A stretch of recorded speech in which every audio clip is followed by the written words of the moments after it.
371 गावातून जाणार, करोड रुपये मिळणार, गावची यादी जाहीर. पहा लगेच.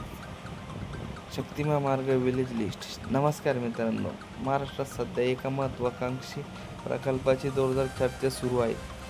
तो म्हणजे नागपूर ते गोवा जोडणारा शक्तिपीठ महामार्ग. हा महामार्ग विदर्भ, मराठवाडा, पश्चिम महाराष्ट्र आणि कोकणातील 12 जिल्ह्यांना जोडणारा आहे. यामुळे प्रवासांचा वेळ आणि अंतर खूप कमी होणार आहे.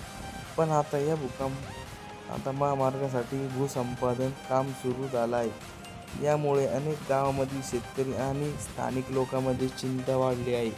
चला या प्रकल्पाबद्दल आणि यामुळे प्रभावित होणाऱ्या गावाबद्दल सविस्तर माहिती घेऊया. शक्तिपीठ महामार्ग म्हणजे काय? शक्तिपीठ महामार्ग म्हणजे हा एक 6 पदरी 6 लाईन एक्सवे आहे. महामार्ग वर्धा जिल्ह्यातील पवनार येथून सुरू होऊन गोव्यातील पात्रादेवी येथे संपणार आहे. या महामार्गामुळे नागपूर ते गोवा प्रवाशांचा वेळ 18-20 तासावरून फक्त 7-8 तासापर्यंत कमी होणार आहे.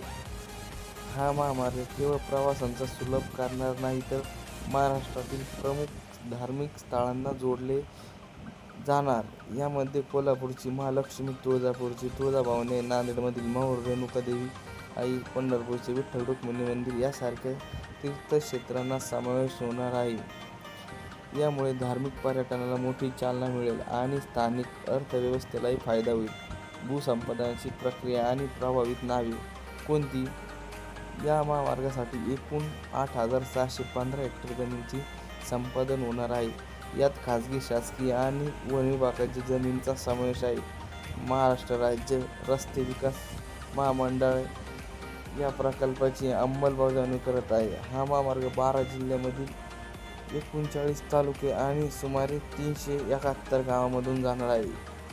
खालील तक्त्यामध्ये काही प्रमुख जिल्ह्यांमधील काही गावांची यादी दिली आहे, ज्यामधून हा महामार्ग जाणार आहे. मित्रांनो, मी तुम्हाला स्क्रीनवर दाखवून देईल. शेतकऱ्यांचा विरोध आणि आव्हाने काय आहेत? या महामार्गासाठी भूसंपादनाला अनेक जिल्ह्यांमधील तीव्र विरोध आहे. विशेष म्हणजे कोल्हापूर आणि परभणी जिल्ह्यामधील शेतकऱ्यांनी या प्रकल्पाला कडाडून विरोध केला आहे. त्याचे म्हणणे आहे की या महामार्गामुळे त्यांच्या उपजाऊ जमिनीतील आणि त्यांचे मोठे आर्थिक नुकसान होईल.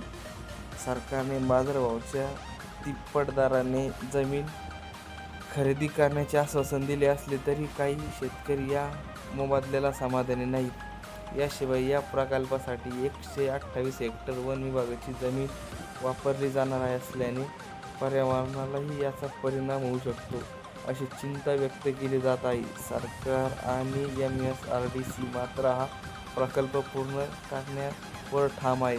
महामार्गाचे फायदे आणि निष्कर्ष पहा. हा महामार्ग पूर्ण झाल्यावर विदर्भ आणि मराठवाडा यासारख्या भागांना विकासाची मोठी संधी मिळेल. या जिल्ह्यांना चांगल्या कनेक्टिव्हिटीमुळे स्थानिक व्यापार, पर्यटन आणि रोजगाराच्या संधी वाढतील.